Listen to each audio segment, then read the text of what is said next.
Hey, what's up, guys? It's Will with Exposing the IWC once again.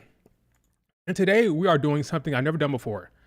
We are talking everything AEW Dynamite. Now, I've watched bits and pieces of Dynamite before. Mostly I will absorb Dynamite through Twitter and the IWC most of the time. So I'll seek out certain segments that I want to see that I'm invested in, and I'll absorb it through Twitter. You can pretty much watch or take in a wrestling show from the IWC online. Really, I mean, there's accounts that will transcribe promos. There's accounts that will post clips from the entire show.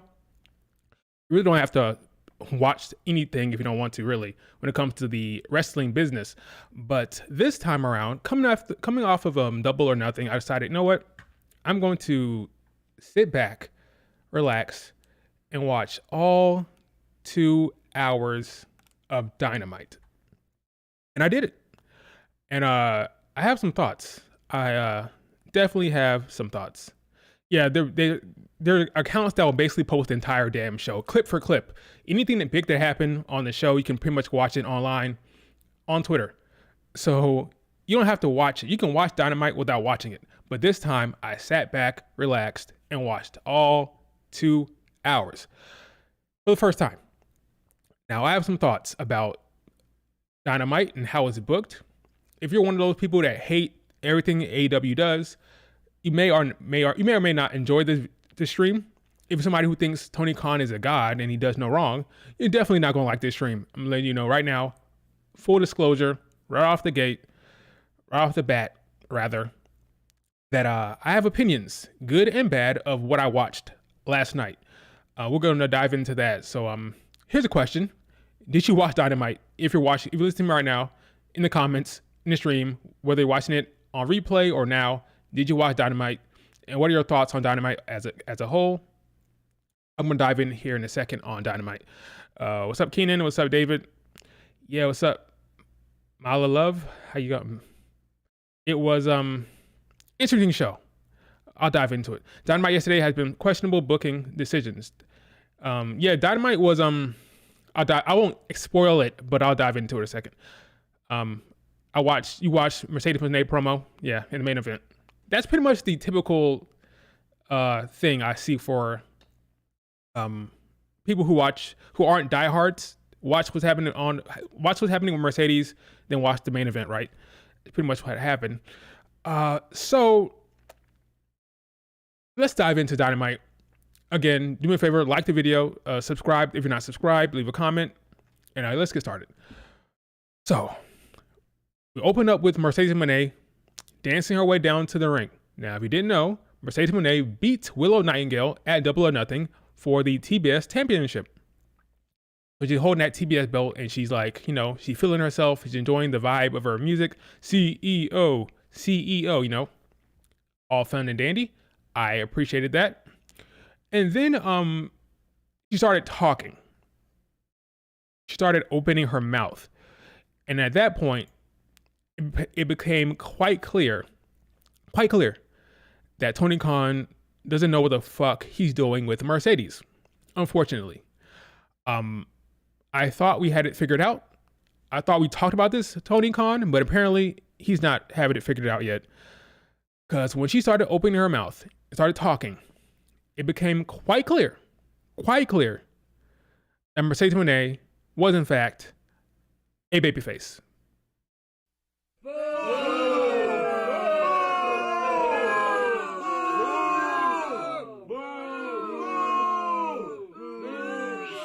I mean, I thought this was,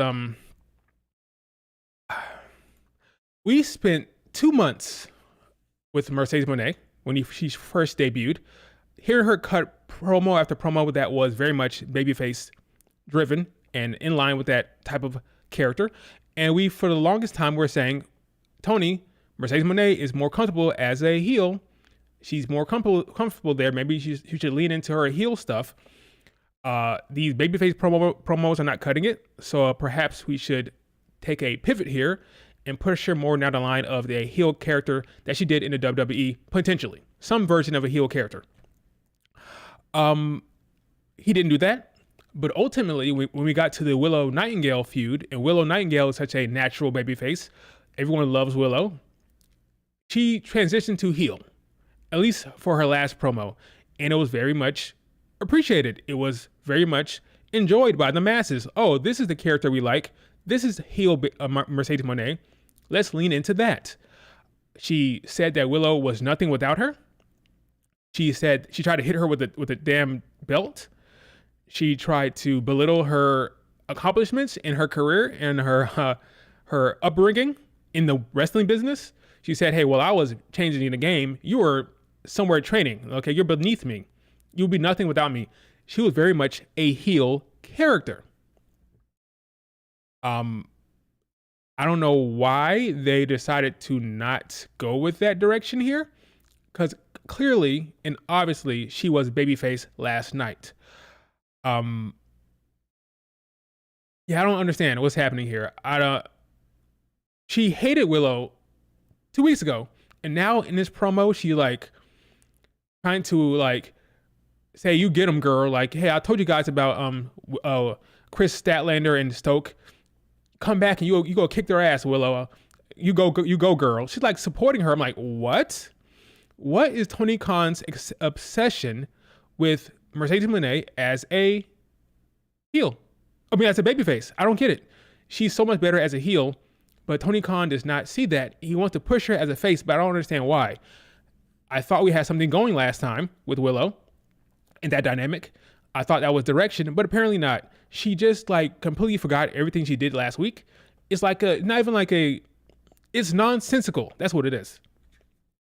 There's no rhyme or reason for it. Fortunately, I'm trying to understand what the game plan is here, because it's a complete pivot almost. She was full on heel last time we saw her. Now in Dynamite, she's a full on babyface again.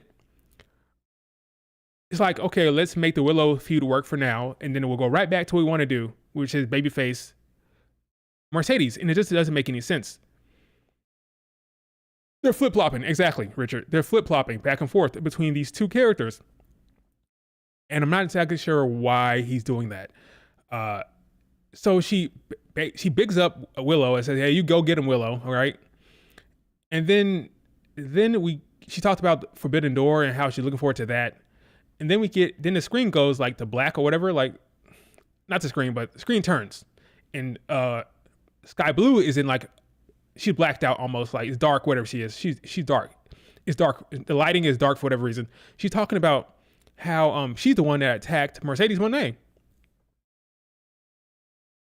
So if you remember that storyline, if you're an AEW watcher, there's a storyline where Mercedes Moné was attacked by someone. We didn't know. I thought it was Chris Statlander. Apparently it was not. Apparently it was Sky Blue. I am convinced that this was a pivot. There's no way you're going to get me to believe that it was always supposed to be Sky Blue. I don't believe that. I think it was Chris Statlander or someone else, and they pivoted for the sake of getting it over with. Kind of similar to what happened with MJF. MJF was feuding with Adam Cole, but Adam Cole is out with an injury, but MJF is ready to come back. So for the sake of storytelling, they decided to do away with the storyline and have MJF just come out, kick Adam Cole in the balls, and all right, it's over. That storyline's over. We're moving on. I feel like there's the same thing here. There was a plan with Mercedes Moné with somebody who attacked her. They decided, no, we're not going to do that. Let's have Sky Blue come out. She'll say she did it, and we'll set up this match. It's almost like they're just getting out the way. Like, I don't buy that this was the direction. I don't buy it. It doesn't make any sense that this was always the direction, that Sky Blue was the one that attacked her, and it'll be over after one day. Like, to have a title match and it's over, that angle is over. Nah, I don't buy that. It sounds like it's a clear pivot. Maybe it was supposed to be Julia, maybe, but I'm not convinced that it was Sky Blue. It seems too random and out of nowhere. Now, no offense to Sky Blue, but I was not too thrilled when I saw that she was the one that attacked Mercedes Moné backstage. Trying to figure out why he wants to keep Mercedes as a babyface. We have Toni Storm, who is a heel, technically, who's getting babyface reactions. Toni Storm, the crowd loves. You would think he would smarten up and transition Toni Storm to the babyface role that she should be in right now. Then that way you can have babyface Toni Storm and heel Mercedes Moné. But apparently he doesn't want to do that. So we have babyface Mercedes, despite our concerns and our and reason, despite logic, she is a babyface going forward. Doesn't make sense. So this is my experience with Dynamite last night. Watching it, I'm like, all right, I'm upset. I'm like, why are we doing this babyface Mercedes thing? Okay, whatever, Tony Khan. So it didn't start off well. Clearly. Yeah, no momentum. You're right. No momentum doesn't make any sense. I hate how Tony Khan makes matches with no build. Yep. That's his thing. He likes to fast track or just do matches out of nowhere. This is supposed to be like her first title defense on Dynamite. I guess he just wanted a match, so he said, "You know what? Let's use that angle that we shot before that we have abandoned. We've abandoned it, but let's use it to set up Sky Blue to have a match with Mercedes Moné, and that's it. And then it's over."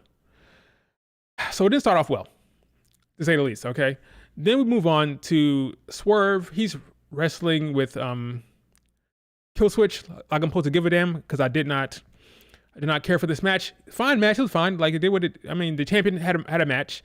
Was I invested in Swerve fighting Kill Switch and cutting his hair? No, I was not. But it was a match. Okay. Then we had freaking one of the worst things I've seen in a long time. This Jericho segment. My God, this shit was bad. I don't know what the hell they were doing or thinking with that segment with Jericho.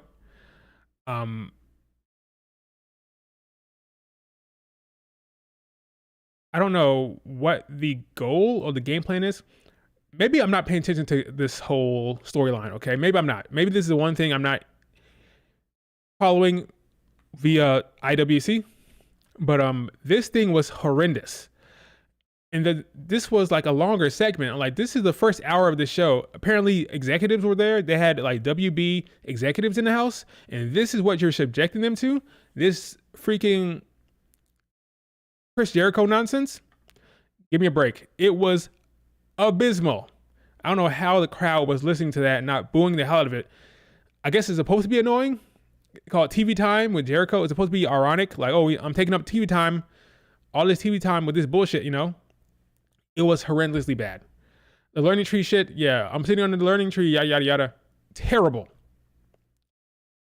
Is it supposed to be bad? That's still bad storytelling. Oh, let's have this ironically stupid segment where he's talking about TV time and we're wasting TV time here with this bullshit, with this learning tree garbage. It is terrible of the highest order. Like, I don't really know what the game plan is for this, what's the end game here, but it's garbage, complete garbage. And yeah, at this point, I'm like, so as someone who doesn't watch Dynamite very often, all the way through, I'm like, this shit is terrible. This is garbage all over it. Like, I don't understand. So let's talk about yeah, let's move on from this shit. It was there's nothing to really talk about. It's garbage. Chris Jericho needs to either retire or move on because he feel like he's like holding on to something that's been gone. Like I'm not invested in Chris Jericho. Most people are not. He gets trolled all the time. Time to wrap it up, folks. I think, and move on from his wrestling career, perhaps. I don't know why he's getting pushed because he's Jericho. And Tony Khan respects him and likes him. Therefore, he gets pushed. I don't understand. That's the only thing I can think about. Even AEW fans don't like it. The fans don't like it. Even the fans online don't like it. But he continues to do it because, like, he's in debt or he owes them or something. I don't know.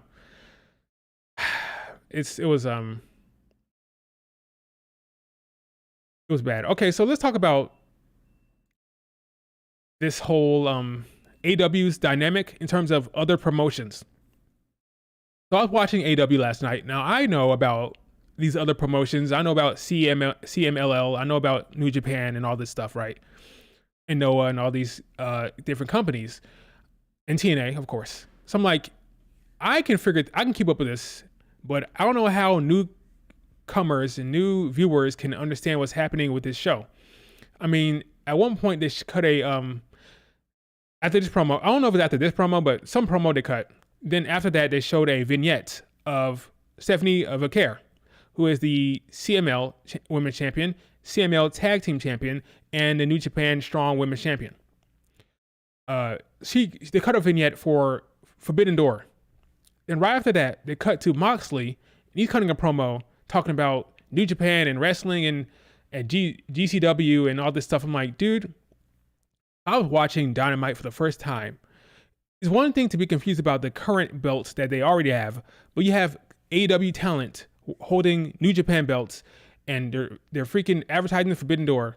I'm like, this shit would be completely confusing. I'm not saying it's bad or need to change it. It's just an observation. I'm like, just from a viewing standpoint, observing this shit would be confusing as hell to me if I was just trying to jump into wrestling stuff. Let's say I stopped watching WWE a long time ago.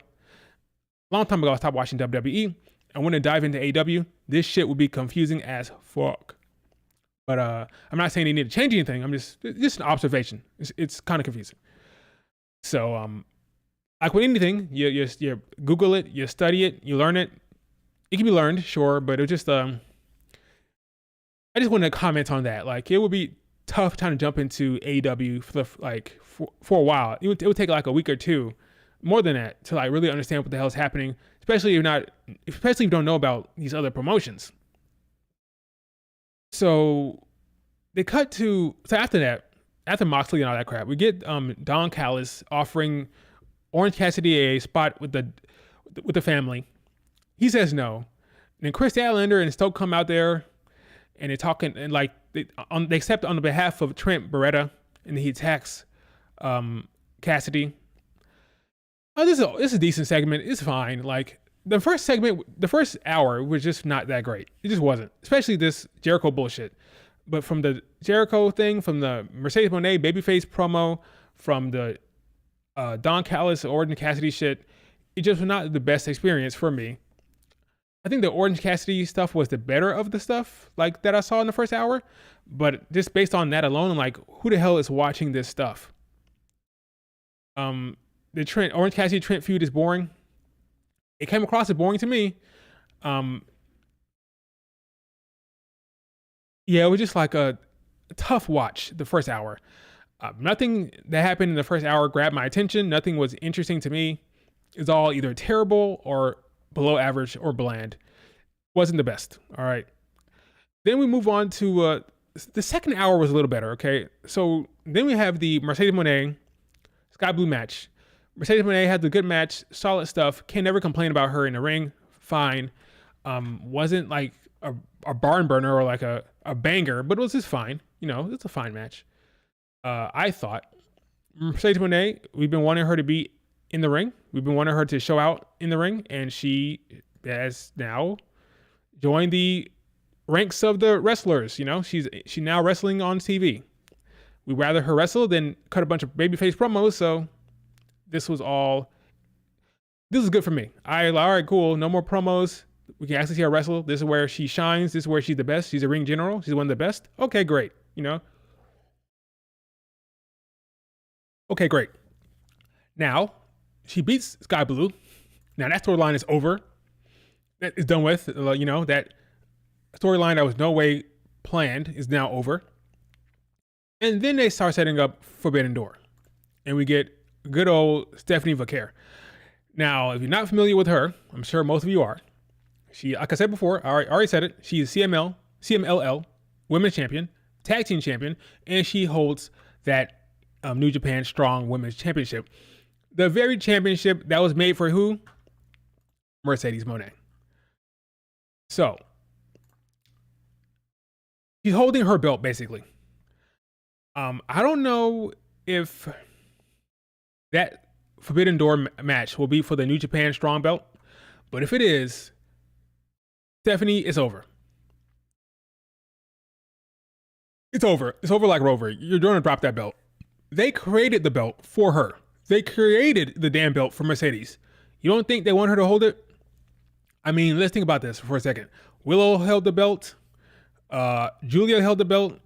Stephanie's holding the belt. But the very person that they wanted to hold that belt, the very person they created the belt for, has never held it because she got injured famously against Willow.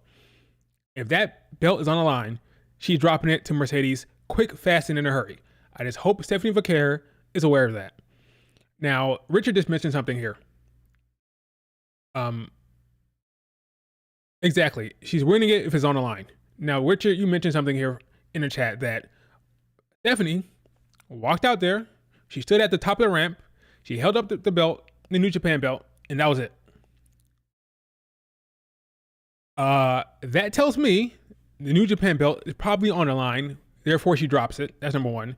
And two, no story, no promo, no nothing beyond, hey, I'm a fighter. You're a fighter. I want to fight you. Let's fight. That's my biggest problem with Forbidden Door. It just matches with no storyline, no character work. It just, okay, we have a great wrestler, mind you. A great wrestler is Stephanie McCare. A great wrestler, Mercedes Moné. Let's see them wrestle with no actual fucking story. And it's a problem for me. Let's look at what happened on NXT, where we had Roxanne Perez step up to, well, she didn't step up. She got stepped up to by Jordynne Grace.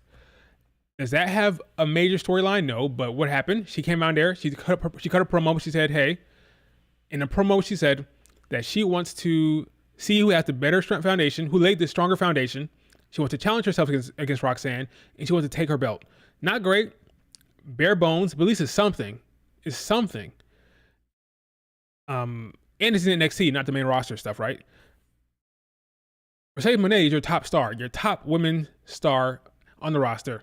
And you have her facing Stephanie Vaquer with no storyline. Now, it's 30 days away, I believe. I think Forbidden Door is June 30th. So there's time to tell a story. There's time to do something with Mercedes Moné and Stephanie Vaquer. But I'm not convinced that there's a story here. There's more of a story going on with Mina Shirakawa and Toni Storm, even though it's kind of like the big, large gaps between when they're telling stories. Like, it's not they're not telling that story consistently throughout the weeks, but there's a story there, and it's who loves Maria May better. Like, it's basically what it is. Like, it's a fight for Maria May's love. That's what it is. Who does Maria May want to kiss more, Toni Storm or Mina? Versus here is just like, I'm a champion, you're a champion, let's fight. Hopefully, there's actually going to be a storyline for this thing. I don't know though, but yeah, she introduced herself. Yeah, Jordynne actually introduced herself to the audience, even though everybody in that crowd knew who she was. She introduced herself to the WWE universe. In case you didn't watch the Royal Rumble, versus this where she just. To be fair, they did show a vignette. There was a vignette for this, so. They showed her accomplishments. They showed her in the ring in a vignette. But if you have her there, you have her there at the show, why not have her come down to the damn ring, use a translator, use whatever. She can talk, I'm sure. I don't know how much English she knows. I've only seen her speak Spanish, but I'm sure she can cut a promo in some regard, do something. Maybe in the weeks leading up to Forbidden Door, we'll have more from her. But for right now, it was very bare bones. And I do believe if it is for the New Japan Strong Belt, she's losing that thing. And Mercedes Moné will be 2 belts Mercedes. In short order. As long as she's aware of that, then we're all good. We're all good. So that's that. Stephanie Vaquer gonna drop that belt. She's gonna drop it. I believe it's probably gonna be on the line. Because I believe she didn't have her CML belts because those can't be on the line, right? And then she raised the belt over her head, so I'm assuming that the New Japan belt is on the line. Therefore, she drops it. And New Japan can have what they always wanted, which was Mercedes Moné walking around with their belt. That's what they want, and that is what they're gonna get. Let me see if I can find Yeah, here it is. Yeah, she rolls it up. She rolls it up. She raised it up above her head. That tells me it's gonna be on the line. Yep, it's over. It's over like Rover. So that belt is gonna be on the line, I think, and I believe she drops it. I will be shocked if they don't put the belt on Mercedes as fast as possible. I'm sure Stephanie will be a good sport about it. She has to know. She has to know. She has to know. Maybe winner takes all. If it's winner takes all, well, whether it's winner takes all or whether it's for the New Japan belt, Mercedes winning anyway. So you can say winner takes all. It'll be fine because Mercedes is going to win. But I think it'll probably just be for that New Japan. Actually, you're right. It should be for winner takes all. Do that. Because again, Mercedes is going to win anyway. So if Mercedes is going to win anyway, winner takes all. You get 2 belts, Mercedes. She never held that belt. The very belt that was created for her. Never held it.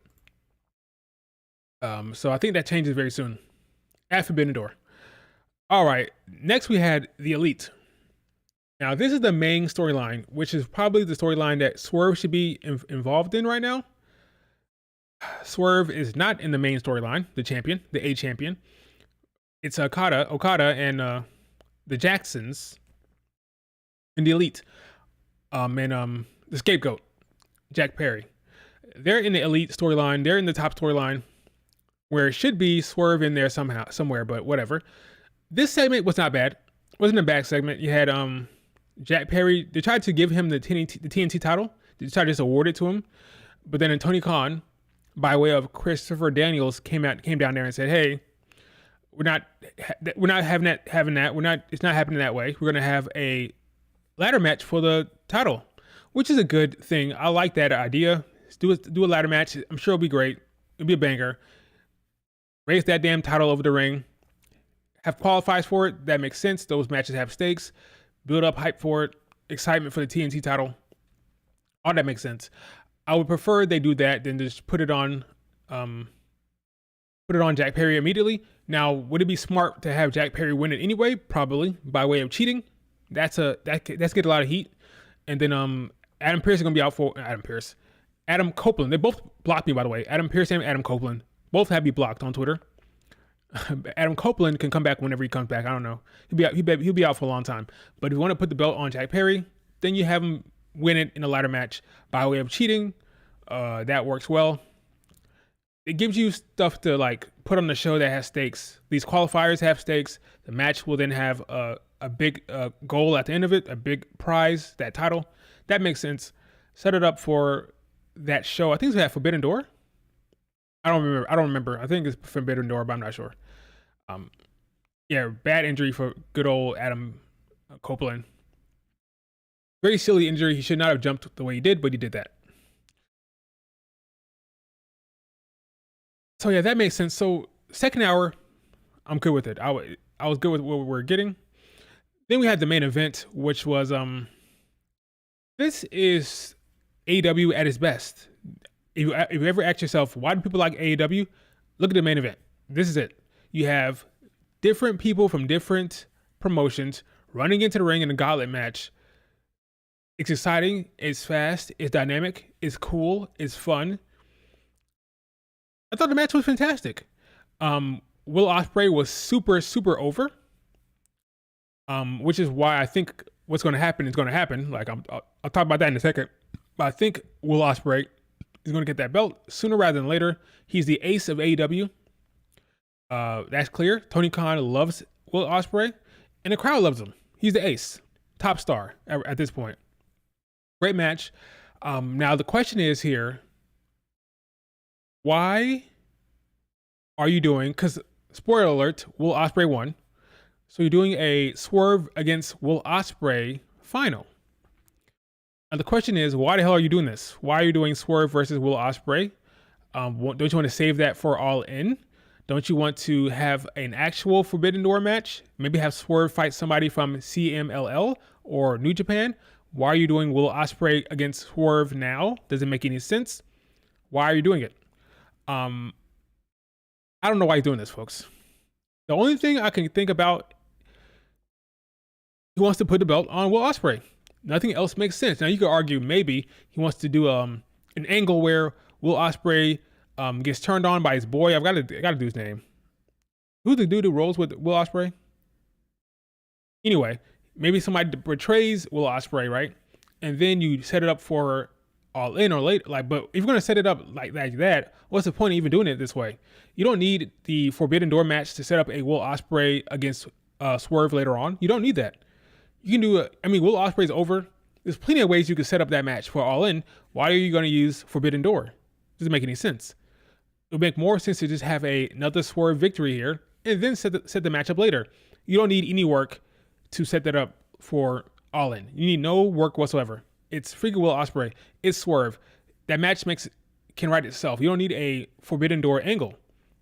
So in my mind, the reason why you're doing this is to put the belt on Will Ospreay now. Because you want to do Will Ospreay against MJF, Will Ospreay against Okada. I don't know. I don't see why you would do this unless your plan is to not have Swerve in that match at All In. There's plenty of ways it could have went, guys. Plenty of ways it could have done it. So my question is, do you think Will Ospreay will beat Swerve at Forbidden Door? If I had to guess, I would say right now, yes. What say you? Does Will Ospreay beat him for that title? I don't understand why else he would do that. Now, some would say Swerve is a transitional champion. Well, we kind of always knew he was a transitional champion. The question was, how long would that championship reign go?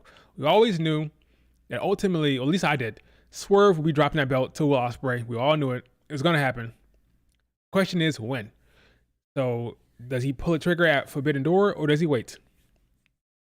I'd be shocked if he didn't, so I think he will, yeah. There's just so many different ways you could go, right? There's so many things you could have done. You did not have to do this match. You did not have to do it. You could have done anything else. Could have done Swerve against one of the people like Leo Rush. You could have done that. Anything. Why do him against your top star that everyone loves? Everybody loves Will Ospreay. He's your ace right now. He's getting the biggest reaction from the crowd. Why are you doing this now? Unless you want to put the belt on him now. I think it's over.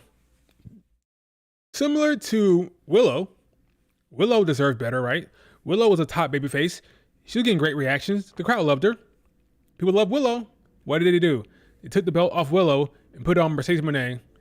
And then they had the nerve to have Mercedes turn babyface and act like she was a supporter of Willow all along. When it doesn't make any sense whatsoever. So if they can do Willow like that for 35 days, it's over. Why wouldn't they take the belt off of Swerve now and put it on Will Ospreay when you know the crowd is going to pop? The crowd is going to pop. You know what? If they do that, and Ospreay becomes two-belt Will, they should just merge those two belts together. They have enough belts as it is. Too many belts as it is. Get rid of some of these belts. Condense these belts. Consolidate these belts. Get rid of some of them, I say. So, yeah, I think it's over. Way too many belts. I think it's over like Rover. Any way you could like weasel way out of it makes no sense. Like, if you have to swerve, no pun intended, from having Swerve beat Will Ospreay anyway, if it had to be some type of wonky finish, then why even do the match? Just book him against someone else. That's the thing. They didn't have to do this. He booked himself into a corner that he didn't have to do unless the plan is for Will Ospreay to beat him. If the plan is for Will to beat Swerve, then all of this makes sense. If it's not, why are you doing it? You don't have to use Forbidden Door to swerve your way to the damn Swerve Will Ospreay All In match. You didn't have to use this to do that. So yeah, I'm confused, guys. I'm all ears. I'm all eyes. What you got to say about this? I don't know what the plan is here. All I can think about is Willow getting screwed, and now Swerve getting screwed. Back to back. Maybe not screwed, okay? I get it. Mercedes Moné is your top star. We want to put the belt on Mercedes Moné. I'm not going to fault them for that. It makes too much sense. She's getting paid too much damn money to not have a championship belt. I get it. Okay. But ultimately, for Willow, it kind of sucks. Now, for Will Ospreay, he's your top star. The fans love him. He's your ace of the company. He is the ace. I get it. Put the belt on Will Ospreay. Fine. Okay. Does it mean that doesn't suck for Swerve? Because it does. It really does. So I don't know what he's gonna do. Not even that there's too many titles. There's no brand split. That's fair. That's fair. And apparently they won't be doing a brand split anytime soon. There will be no brand split. So because there's no brand split, you're gonna have so many belts like stacked on top of each other on an episode of Dynamite. It would make sense to have these belts over here and these belts over there, but they don't want to do that. So you got Jericho with his stupid belt. You got Will Ospreay with a belt. You got Swerve with a belt. You got so many damn belts. I forget who has a belt. You got the trios belts. You got the belt that if you can have Moxley with the damn New Japan belt. Crying out loud. It just, I mean, there's so many belts for AEW that's confusing enough. Then you have the damn IWGP belt that Moxley's walking around with. It's just too much. No brand split leads to one main title and 3 mid-card titles. Yeah, which is dumb. That is dumb. They should have, similar to what happens with WWE, they should have 2 world titles, 1 on each show, then 2 mid-cards on each show, one on each show. But they want to keep everything non-splits, which is stupid considering there is a roster that is bloated. But that is what he's up to these days in AEW. So that was my experience with AEW. First hour I thought was trash. Second hour I thought was much better. Now that's not the only thing to come out of AEW though. There was a match that was supposed to happen. There was a match between Mariah May and Saraya, and it got cut. And Saraya was not happy. That's the word on the street, folks. That Saraya was pissed that her match got cut. Now, this is the same woman who said this. Now, to be fair, when she said it's so good to finally have a boss that listens to me, she was trying to pop the crowd. She was trying to get a reaction, and she got a reaction. She knew that, hey, crapping on WWE gets a reaction, so let me do that. And it worked. It worked. It popped the crowd. Does she probably regret saying that? I think so. But at the time, she wanted to get a crowd reaction, and she got it. But now she is upset because her matches are getting cut. About to start really speaking my mind. Should have done that a long time ago, my dear. So her match with Mariah May got cut, and it's been pushed to next week. And folks believe that this tweet was about that.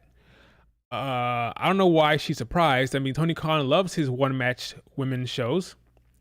One women match on the card is what he does. Like, I'm surprised that she thought there was going to be 2 matches. It was always going to be 1. Well, to be fair, I think he's been adding more matches these days for the women, but 1 is pretty much the norm. So her match got cut.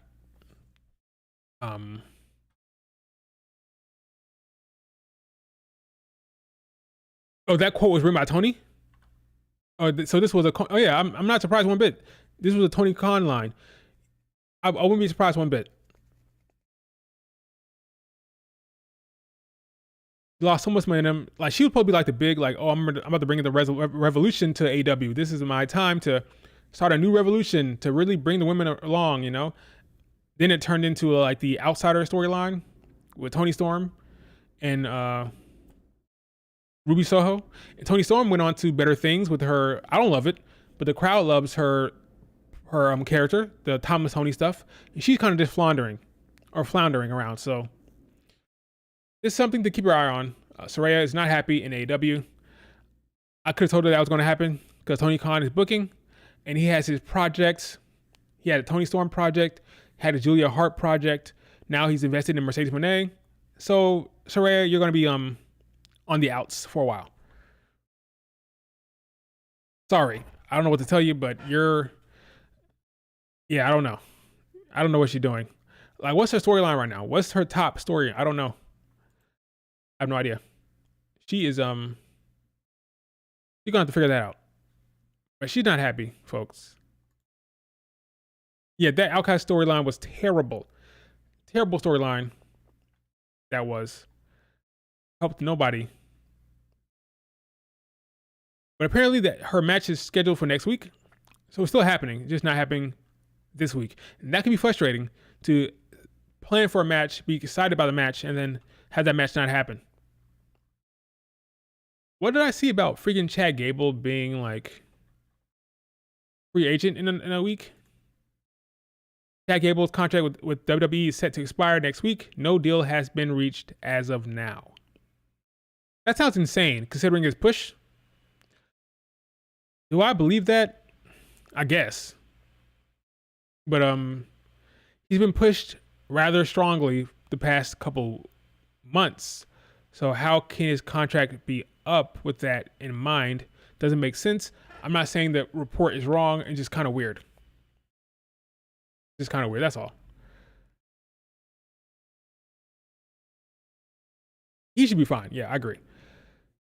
So that was my thought process on all of Dynamite. Some good, some bad. Solid second hour, terrible first hour. Yeah, that's my story. I'm taking to it. That's my story. What else happened on Dynamite that I did not talk about? That I remember. Oh yeah, Chris Statlander. My bad, Chris Statlander. She had the same storyline as Fallon Henley. If you're watching NXT, for those of you who are watching AEW and NXT, you know what I'm talking about. Fallon Henley is looking out for herself now. She was a protector, a helper. What's up, David? She was a protector, a helper, right? Just like Chris Statlander, same storyline. Chris is saying, I'm tired of helping these women. I'm tired of being a protector. I'm tired of like being the one that has to save everyone. I'm looking out for myself now. Number one, the same storyline as Fallon Henley, same kind of heel turn. Which is fine. Solid stuff. Not the most compelling, but hey, I get it. I'm tired of being the other. I'm tired of being the savior for you guys that need every time you need help. Big Chris Statlander comes to help you guys. Not anymore. I'm looking out for myself now. That works fine. But I just thought it was funny that it's the same exact story as Fallon Henley right now in NXT. Yeah, Becky Lynch, Gable, Nia Jax, and Natalya all have contracts ending. The TKO era is different, man. Usually they have those contracts extended like 6 months in advance. This is new stuff where it goes down to like the wire before they re-sign. I think it's the TKO era. I mean, matter of fact, I know it is the TKO era that's changed that signing situation. It's really different now. I'm not worried about it for Chad Gable. I think he resigns. In other news, Julia has come out of the hospital. She is on the road to recovery. She had her surgery where they put a rod in her wrist. WWE requested it themselves to happen because they want her back as fast as possible. Now she's out of the hospital. So, prayers to Julia. Best wishes for Julia. Hope she heals well and she's ready for Heatwave, which is the NXT show that they want her to be ready for. After Roxanne beats Jordan Grace by way of cheating, I would assume, when she cheats, then you have Julia step up for Heatwave. Hopefully she's ready by then. The whole point of having the surgery was to have her ready for that show. So we'll see if that actually happens. If not, they'll have to push it back. But that's good news for NXT fans and WWE fans and Marigold fans, she is out of surgery. She's out of the hospital, and she's on the road to recovery. What else we got about Size Gable, Size Becky Lynch? According to Dave, Becky wants to be out for extended period of time. If I was making a guess, I would say Raw on Netflix, so January. Might as well wait till January. Could she be back before that at Survivor Series? Probably, maybe, most likely. But I think, I don't know. Netflix makes sense. If you're gonna be out for a long time, you might as well just wait until Netflix kicks in January. Come back on the Netflix show, the first show back. Hear the whoa. That'd be a great moment for Raw on Netflix. But it's probably just his speculation. Yeah, Dave just speculates. So like, it's nothing to really write home about. Nothing to really like take it all with a grain of salt when it comes to Dave Meltzer.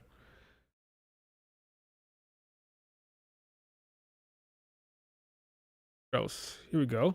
According to WrestleVotes, with regard to the WWE and TNA partnership, there are tentative plans for additional talent to make crossover appearances in due time. Like I talked about in my last stream, I believe there'll be NXT talent, not Drew McIntyre, not Bianca Belair, not Cody Rhodes, okay? NXT talent will be going down to TNA. Now, TNA tapes today, right? Thursday? Well, I don't know if they tapes today, but I know they have a show today.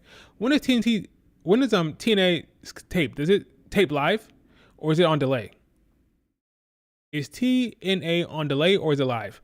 I know they have a show tonight. That's all I know. I'm wondering, will NXT talent pop up on tonight's show? I don't know.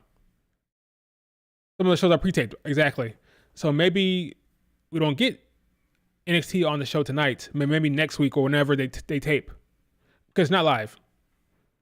Yeah, I don't think TNA is live at all. Matter of fact, now I think about it, I think it's always pre-taped, right? I think so. Is TNA live?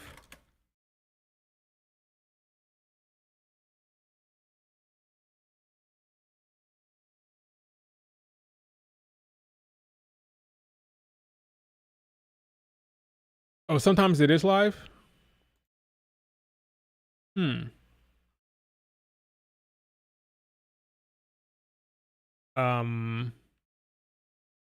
So here are the taping dates. Just because the taping date already happened doesn't mean they didn't have somebody on the show. If it was already planned out before, it's possible that it's already planned out. Drew versus Moose. Since when? Is that what you want to see, Dave or Pedro, or is that happening? So they're taping on May 4th, May 18th, and May 19th. So these two tapings, I assume, are the two tapings that's going to show this week and next week, maybe? Or the previous week and this week? Potentially, okay. I don't think, so Pedro, I don't think any main roster talent, except for maybe AJ Styles, will go down to TNA. I think it's going to be an NXT exclusive thing. Because you want to keep the main roster special, the main roster pure, and like, you know, if you want to wrestle the main guys on the main roster in WWE, you have to sign a exclusive contract and you have to move to the WWE, okay? Can't be in TNA or wherever, New Japan, and face a main roster talent. Unless it's like a special occasion, like Shinsuke and Noah, or AJ and TNA maybe. But ultimately, I think the main roster stars will stay on the main roster, and NXT folk will go down to TNA. They had Twitter beef. Oh yeah, they do have Twitter beef. Yeah, I know, but I don't think it's going to lead to a match. I think it's just Twitter beef. I don't think it leads to anything. I think it's just having fun. That's all. What is his name? Drew McIntyre. I mean, what is his name? Drew McIntyre. Yeah, I don't think it's going to lead to anything. Yeah, here it is.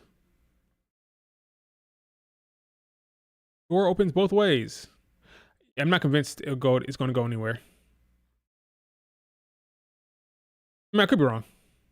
but I don't think main roster talent will go to TNA. It's an NXT thing. He beats with everybody. Yeah, he beats with everybody online. That's true. he beats with everybody. Everybody gets a piece of that beef, that Drew McIntyre beef.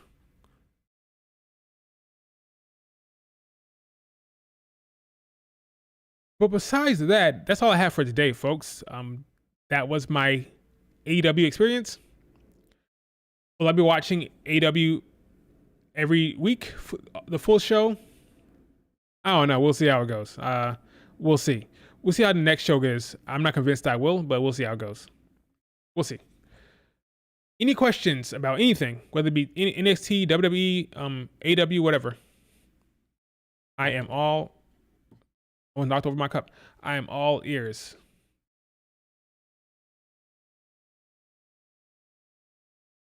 I think Stephanie Vaquer will lose to Mercedes, and I think Toni Storm will beat Mina Shiragawa.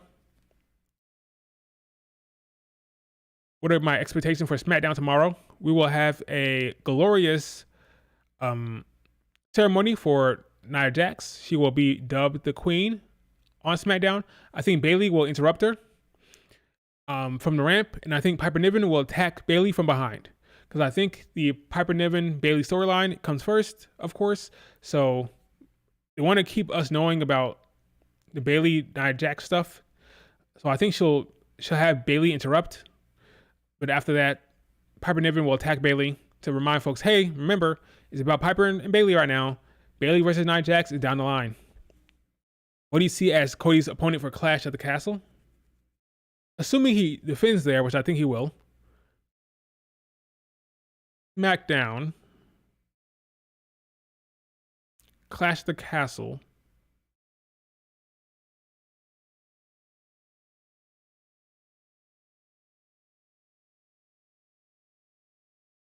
I guess not AJ.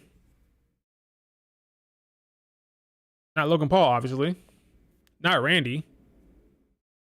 Maybe AJ again. Maybe AJ. Who else you got? That's the problem with SmackDown's roster. If you don't want to do the Bloodline, then you have to do AJ again. Unless you want to do Bobby Lashley. Bobby Lashley injured. Can't do that. The only person that makes sense is another AJ match. A rematch with AJ. Another loss for AJ. That's the only thing I can think about. What else is there? Let's look at the SmackDown roster. 3D draft.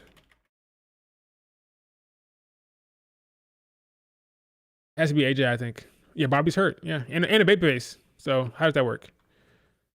Can't do a Bloodline right now, I guess. Can't do Andrade. I mean, you could do Andrade. Why not? He's a babyface, but why not? It's a match. Andrade versus Cody Rhodes. Never seen that before. Yeah. At this point, you may have no choice but to do babyface versus babyface. Like, there's no point. There's no choice but to do a babyface versus babyface dynamic match. There's nothing I can think about beyond AJ rematch. Just do Andrade. Baby versus baby. That works fine. It's just a one-off anyway. All these stuff is filler anyway, so why not just do it? Yeah, that's the only options. AJ or Andrade.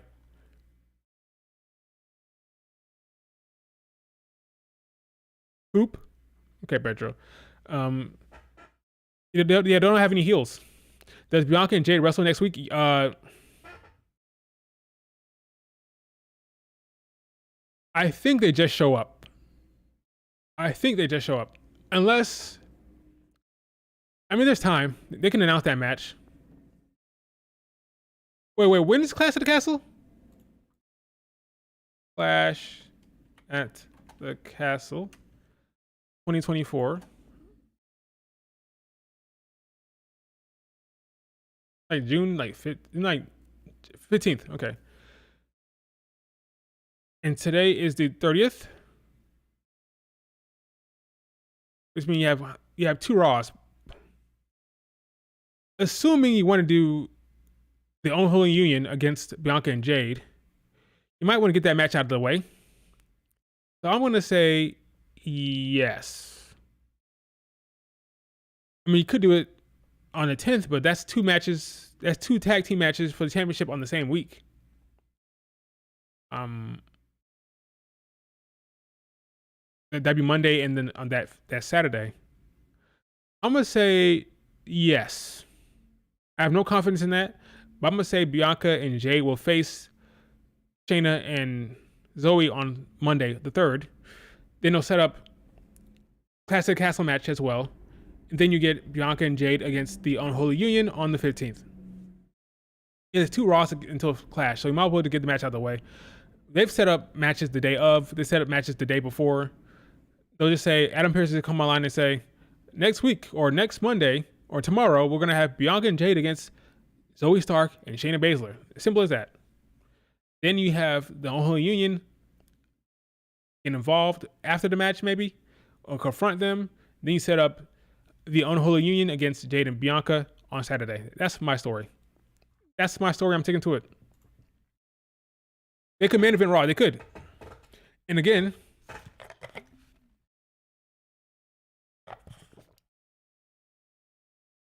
they'll be on Raw for sure because with Becky being gone, they need all the babyface help they can get.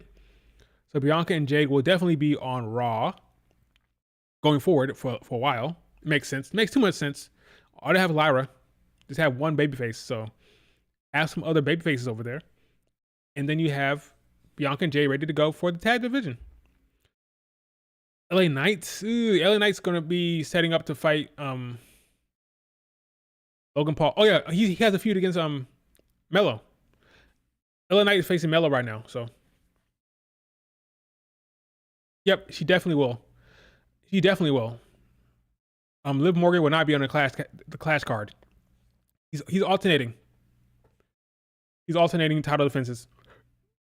So Bayley will defend that clash, and Liv Morgan will defend that Money in the Bank. Good old alternation. That's what he's doing. Alternate no tag defenses. Those title defenses. Kevin Owens against Cody would be dope. Isn't Kevin Owens feuding against the Bloodline right now? Does Sheamus versus Kaiser make Clash?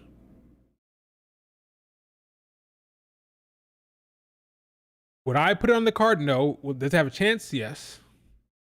Hope EO is at Clash. Do you do?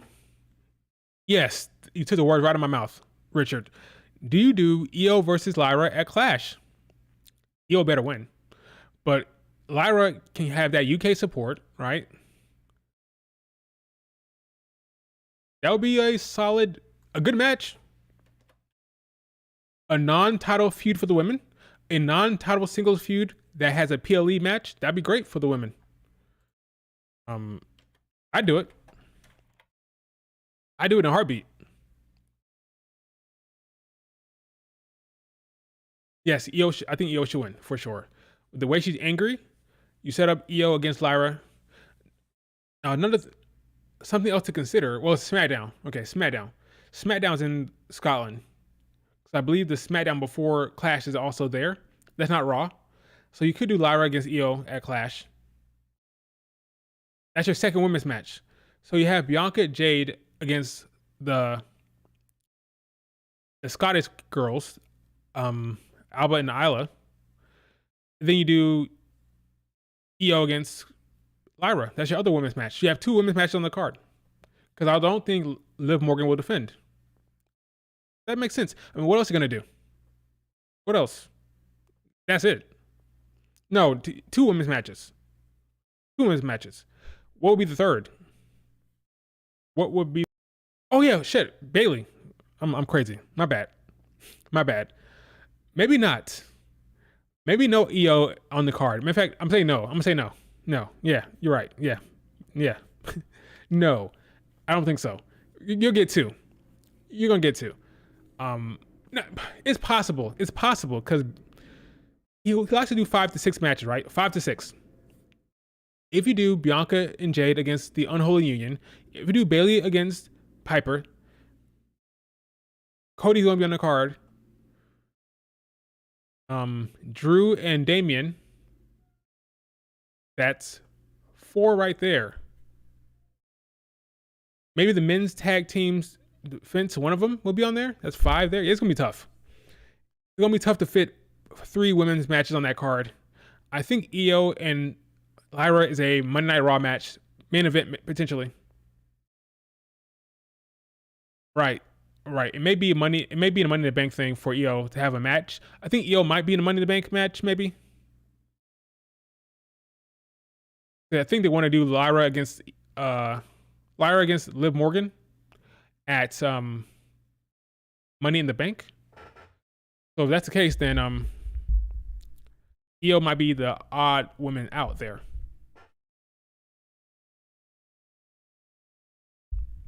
Poor Io only been on one PLE this year. The Big Show, WrestleMania, the Big Show. But yeah, you're right. Yeah, that's correct. Does the IC and US title miss the show? For Clash? Yes.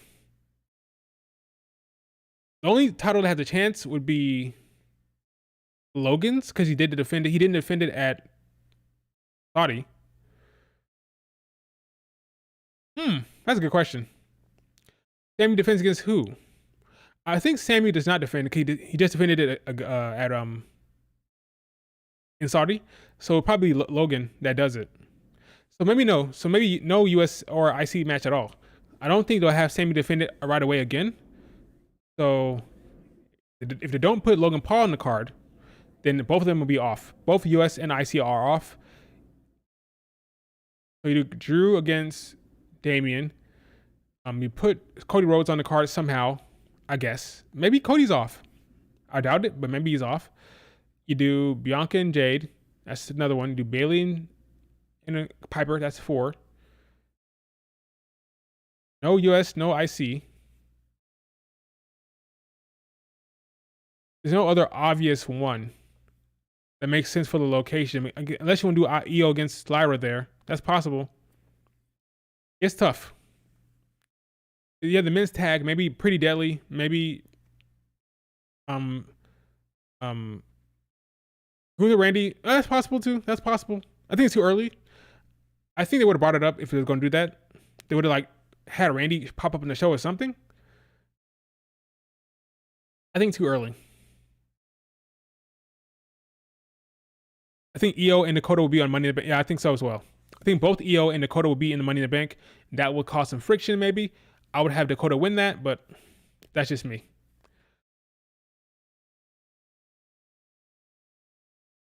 Maybe he does cut a promo on SmackDown. That's possible. I think so as well. Well, yeah, he has to say something. He has to address it. Because Gunther had to address it a little bit from Damian Priest. So we'll see what Randy says. I think Kyrie and Dakota in the Money in the Bank match and not Io.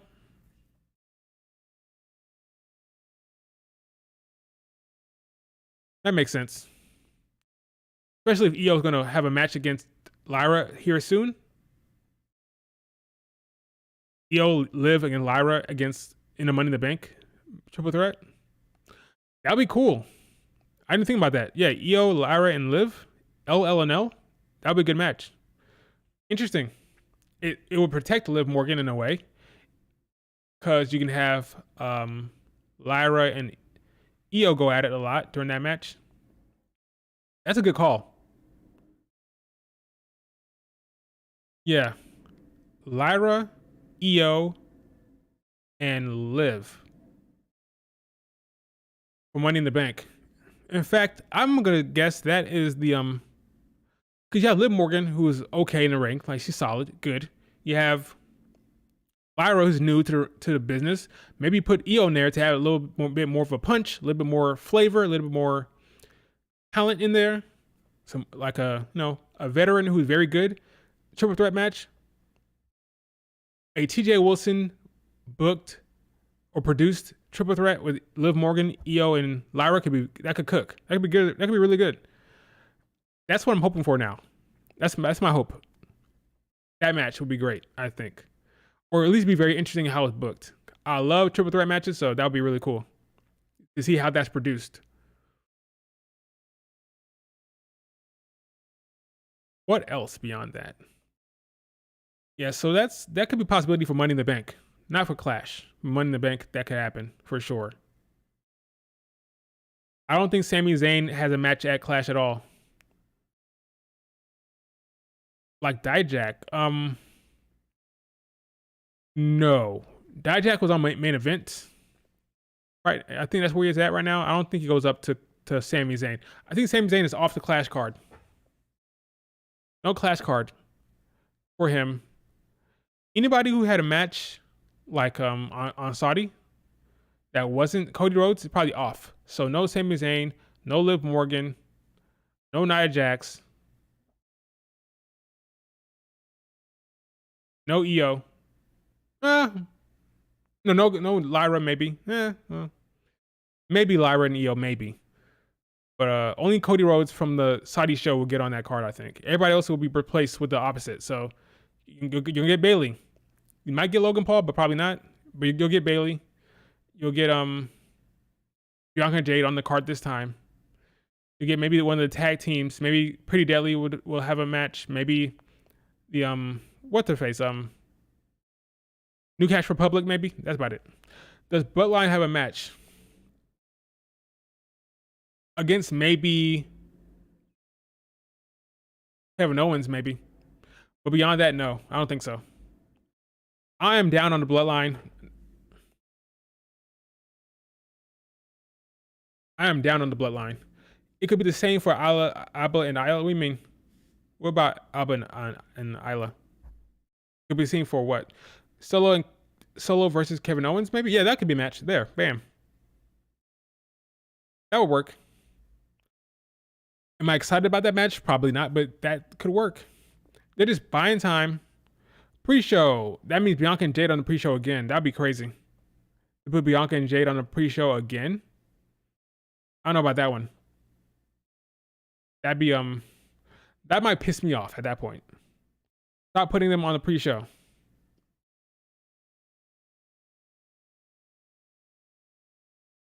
No more pre-show for Bianca and Jade. If they do a pre-show again, I think they're just wasting time. If they do pre-show, then they are just buying time until they want to split them up. Because I don't see why they would do that unless they're just saying, okay, guys, we want Bianca to be doing something. Jade wants you to be doing something. So here's a pre-show match. We're wasting time until we get to the summer. Then we split them up. Then we tell the story we really want to tell. I don't know what that story is, but whatever that story is, then they'll get to it then. Yeah, I think it'll be on the main show this time. You would hope.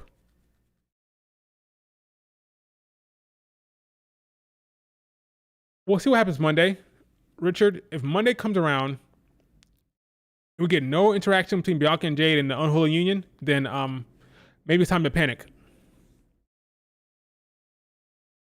Ronda and Shayna were the last two to defend their titles at a PLE show on the main show, right? Because wasn't the Kabuki Warriors was also pre-show at in Perth, Australia. So you're right about that.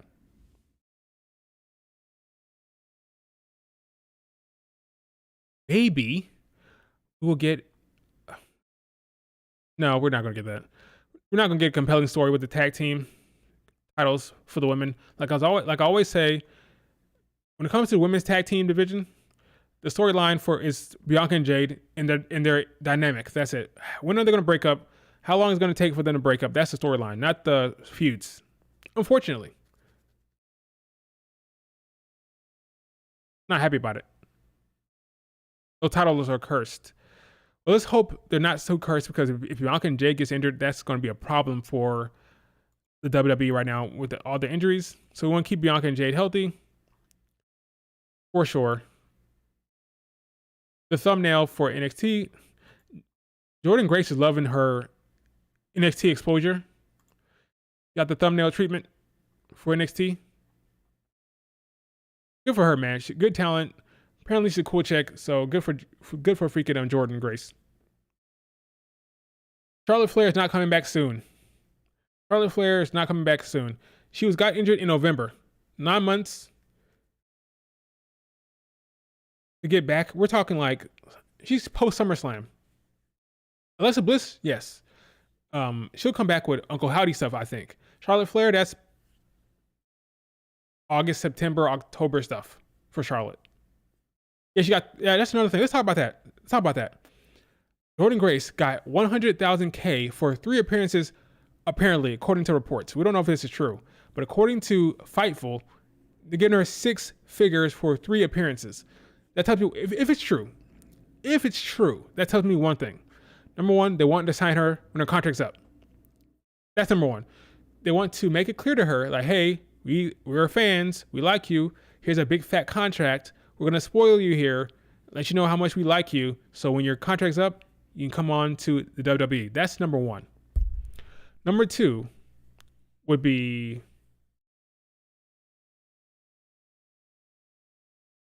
there may not be number 2.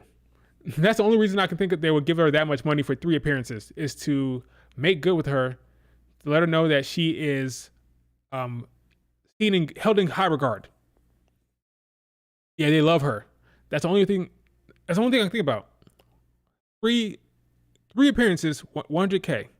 Over 100K. That's crazy. Roxanne has no division. She doesn't right now. I agreed. I agree with you because Roxanne is going to go up. So here's my thought process. I said on Twitter that Roxanne will lose to Julia and then move up to the main roster. Right now, the North American Championship, the new belt, the red belt that I'm calling, because Sexy Red, the red belt is being positioned for the women so they have something to fight over. Because Julia will be holding that belt in Japan, going back and forth. So they want to have something on the show, some presence for the women to fight over, because Julia will be in Japan half the time. So once Roxanne loses, they will not demote her to the mid-card title chase. She's going right up to the main roster. It's over. She'll probably say, Ava, this is your fault. You did this. You brought this woman from freaking Marigold to come beat me. I'm done. Screw NXT. And she'll leave NXT. That's not bad, actually. Once she loses, she'll blame Ava. So I'm out of here. No one respects me. You brought this damn chick from freaking Japan to beat me. You don't want me here. I'm out. And she moves off. And the next time we see her, we'll be in the main roster. Then Julia will be going back and forth with that belt. And then we'll decide who's the North American champion. And then we'll have new challengers for Julia based off of who's left, like in the, who's left off, you know? So let's say, hypothetically speaking, for like, just for the record, let's say Kalani Jordan wins the belt. So she's the new North American Women's Champion. Now you can have Fallon Henley, Soruka, other heels, whatever, other champions, or not champions, other women that can then face Julia every once in a while. Maybe you bring somebody from main roster to face Julia, a Natalya, Tegan Knox, stuff like that. You give Julia some main roster and NXT opponents, but meanwhile, the North American Women's Championship is going to be the top championship for the women on NXT. You do special booking for Julia. I think Julia is going to get a lot of special booking. By that I mean main roster matches, stuff like that, like Natalya, Tegan Knox, Michin, maybe even like a Kairi Sane. They're going to give her like big matches, not just the NXT people. So if you're going to do that, you need to have another belt on that damn show, which is, spoiler alert, the women's North American title. Yeah, they'll use Julia to be creative. They'll be really creative with Julia. But the North American title will now be the A belt for the main show, for the women on the main show. I shouldn't say A belt. That's wrong phrasing. Not the A belt. It'll be the belt that they're all chasing after, because Julia will be a special case. Like it'll be hard to reach Julia once she gets that championship belt, because she'll be a special booking going forward. Too fast?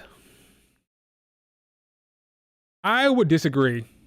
They want to fast track Julia as champion. They want to make waves in Japan. They're heading to Japan in July? they're heading to Japan here soon. They want to work with Marigold. They want to work with Japan.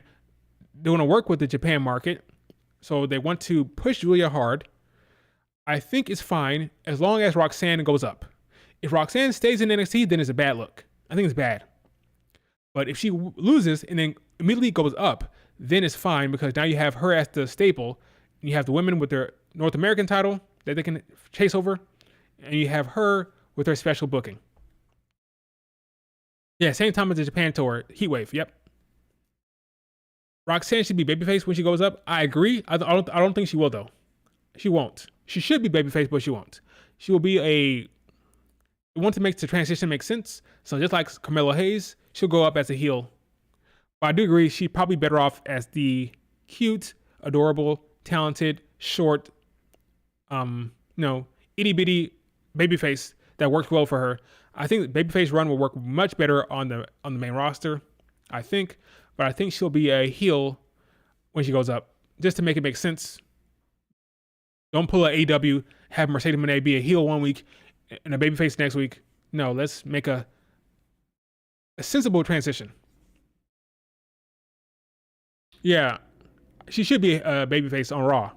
That's what they should do. Babyface run on Raw, but I think she'll come up as a heel. These Julia surpassing. Yeah, okay. So let's talk about that. That report, take it with a grain of salt. Nobody's going to pass Asuka's title reign.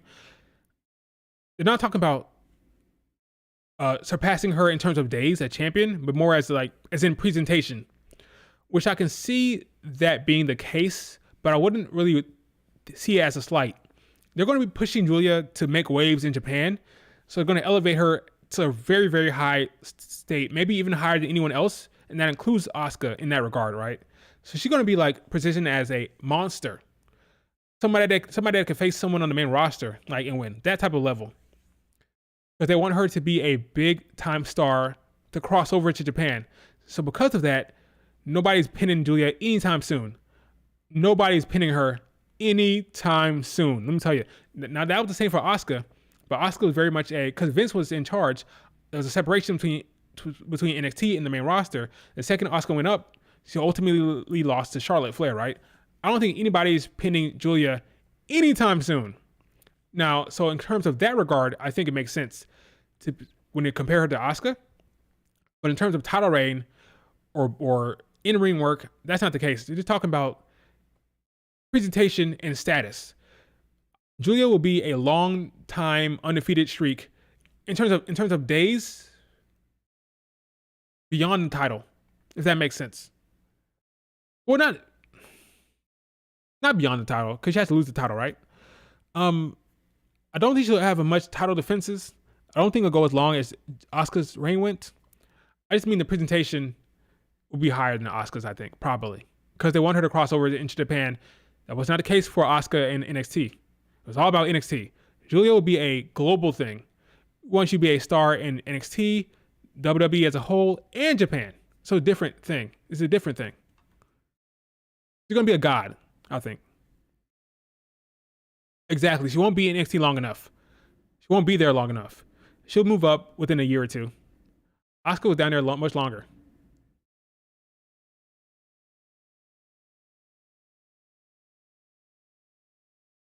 She'll be traveling back and forth. Will she be on every NXT show? Probably not. But Julia will definitely be presented as the final boss of NXT in a way that we've never seen before, probably. I think she's gonna be seen as untouchable. Her aura is gonna be this untouchable force of nature that no one can really touch. It'll be interesting to see what they do. But her presentation will be ridiculous. It's gonna be nothing like we've seen before, I think. Nothing like we've seen before. Her presentation will be godly. I believe. They can only hope that Marigold will keep her the same level of presentation, because she just got pinned. She was pinned by Sarai in the first show. The first Marigold show, she got pinned by Sarai, aka Saraya, or whatever. Sarai, not Saraya, Sarai. She got pinned by her, so they don't mind her getting pinned in Marigold. Does WWE want that? I don't think so. But she got pinned her first show, so different booking for Mari Gold in WWE, I think. She'll be untouchable in WWE. She may get pinned here or there in Mari Gold, judging by the first show. So Ruka against Mari Gold. So Ruka against Julia would be crazy. That would be crazy. So Ruka would lose for sure. Who wins the new title? No, it'll be somebody in NXT. I don't think it'll be Michin. Michin's there because she's a veteran in a lot of matches. She's there to make sure to hold the match together. She's the glue. I think the person that will win, probably Sol Ruka. Probably Sol. Unless you want a heel to win it, then Fallon would be kind of funny. Because if Fallon wins it, I can see Fallon winning it. I can see it. Yeah, the recent character change. She's a heel. What would be funny about that? Fallon winning would be funny because she's the sole white chick in the group, right? Everybody in the group is either black or mixed. She'd be the sole white woman in the group. But beyond it, so for me that's funny. But ultimately she's a heel, so it makes sense that you won't put the belt on babyface Julia. You have a heel win it, and she has its character change, so it makes sense. So from that regard, I'm fine with Fallon Henley winning it. It'd be funny that you have 5 out of 6 black women, and she's the one that wins it. Now, I don't mind that because I like Fallon Henley, of course. I don't mind that at all. She's great. I love Fallon Henley, but it'd be funny to me. That's all. It'd be funny. That's all. Like, look at all these women of color in this match, and the one who's not wins the title. It'd be funny. That's all. But I see her winning it. I can see her winning it for sure. I'd say Fallon Henley's up top. Sol Ruka. I'll put Sol Ruka above Kalani Jordan. So Fallon Henley, because she's a heel and she got that new character change. Then Sol Ruka. Not Michin. I don't think they're gonna put the belt on Michin at all. She's there to hold the match together. She's the glue of the match. Who else is in there? Lash Legend? No. Now with her booking with Trick Williams doesn't tell me that's championship stuff. I wouldn't say championship for Lash Legend. She's doing too much of that Metaphor stuff. She needs to leave Metaphor. I think for her to get a real push, I think she needs to step away from Metaphor, which I think is going to happen soon. I think. So before that, no. So no Lash Legend, no Michin. I don't think Kalani Jordan will win it because I think Sol Ruka is a little higher than her on the pecking order. So you have 2 athletic baby faces. You'll probably put it on Sol Ruka. So for right now, I will say Sol Ruka and Fallon Henley are the 2 favorites. Oh yeah, Jada Parker. She's not going to win it. I like Jada Parker, but she's not going to win either. Not with that finisher. She's not ready. She's there to have a good showcase, but not a championship. Not yet. I think you need to be safe. Put it on somebody that you know can hold it. I think Jada is a little too green. I like Jada Parker a lot. She's coming along strong, but she's a little too green. So I say Sol Ruka or Fallon Henley are your 2 favorites for that belt.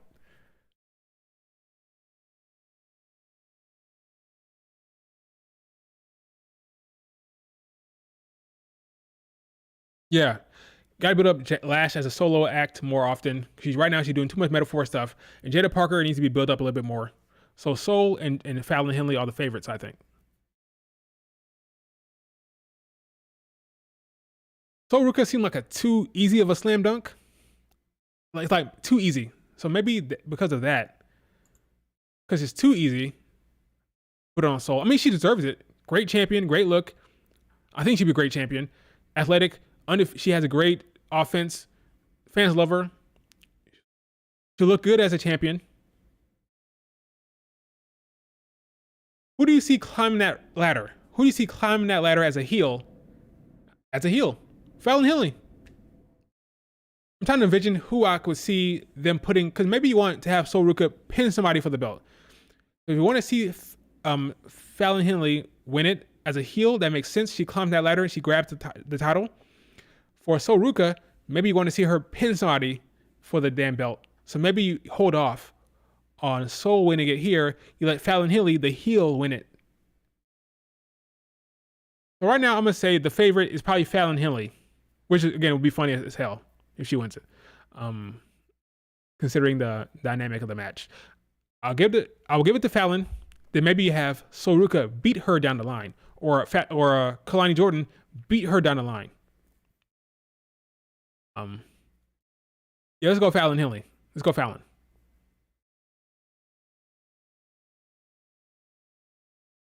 Yeah, Fallon Henley's been there for a while. She earned her dues. She put in the work.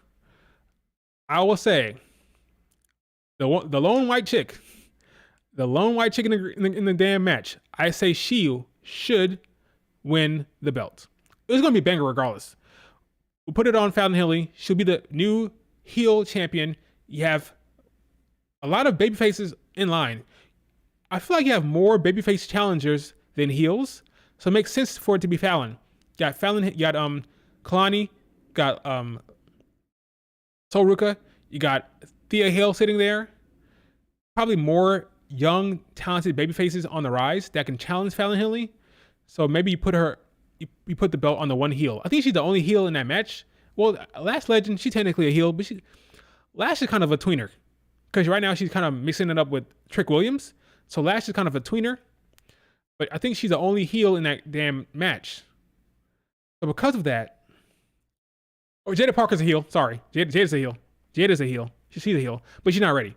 So you put it on Fallon Henley. She's been there for a long time. She deserves something. Reward Fallon Henley for all her long work. The work she done with Tiffany Stratton. The work she did with Briggs and all them.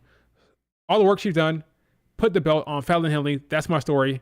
I'm surprised I'm saying that, but that's my story. She deserves it. Fallon Henley, you are champion. That's what I'm doing. Then you have Julia, who's a babyface, foreigner, who's coming back and forth. You have your all-American girl heel as Fallon Henley. It didn't make sense. Julia, babyface champion. Fallon Henley, heel champion. Roxanne goes up to the main roster. We figured it out, folks. Figured it out. Perfect. They should do that. They should do that. Nothing else but that. Anything else would be stupid. That alone is the only thing they should do. Nothing else. We're going for almost 2 hours, or 1 hour and a half. Time flies when talking wrestling. All right, folks, that is it for the stream. Do me a favor, like the video. Subscribe if you're not subscribed. I will be streaming Saturday night. Not Saturday night, sometime Saturday. But before that, I'll be streaming SmackDown live. So that'll be fun. Let's see what Nia Jax had to say. Oh yeah, Gigi Dolan. We'll talk about Gigi Dolan here in a second. I'll wrap that up. I'll wrap it up with Gigi. Gigi, I'm worried about. She might get cut. Sorry to tell you the truth. I think Gigi Dolan is in trouble. And I called it. Unfortunately, I called it. I said that when everybody was talking about JC Jane was in trouble, like, are y'all been paying attention? Y'all see what's going on here? JC Jane is better on the mic and better in the ring. JC Jane is the one who's going to have the more. I see her in the main roster. She's ready for the main roster now, JC Jane. I was not worried about JC Jane at all. I was worried about Gigi Dolan. That's what I was worried about. Gigi has actually got herself in better shape recently, so I respect for her. Respect for that. I credit her for getting in better shape and getting in like better fitness. So she put in the work in the gym. It's clearly to me she put the work in the gym, but ultimately she's not clicking the way JC Jane is. So they dropped her storyline completely with Ariana. They dropped it completely. So what are we going to do with Gigi Dolan? I don't know. I think we're in trouble, folks. I think we're in trouble. I don't know where her contract ends.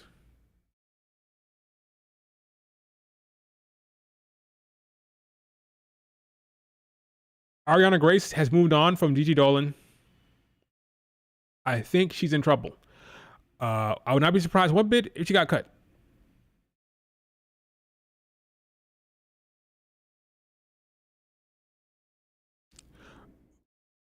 Who's not ready for the main roster? JC Jane? She's been ready. JC Jane is ready. She can work. She can cut a promo. She got the look. She's ready. JC Jane is ready for the main roster. Gigi Dolan, I'd be worried about her. Her, I'd be worried about, but not Daisy Jane. She got her character down. She worked babyface. She worked heel. Daisy Jane is ready for the main roster for sure. I like her a lot. She's what I call a utility wrestler. She can do it all. You need her to be babyface, she can be babyface. You need to be heel, she can be heel. You need her to be in a tag team, she can be in a tag team. You need her to cut a promo, she can cut a promo. You need her to lead a faction, she can lead a faction. She's just really good. She was the best in the group. She was the best in the group. Between Mandy Rose, Gigi Dolan, and JT Jane, she was the best worker and mic worker. It's clear at this point. It's clear. Go watch her tape. Go look at her promos. She's better on the mic than Mandy Rose and Gigi Dolan by far. And she works better than them in the ring. Now, she has a problem with always getting injured. It seems like she's always getting busted up and bleeding. But we can work with that. We can work around that.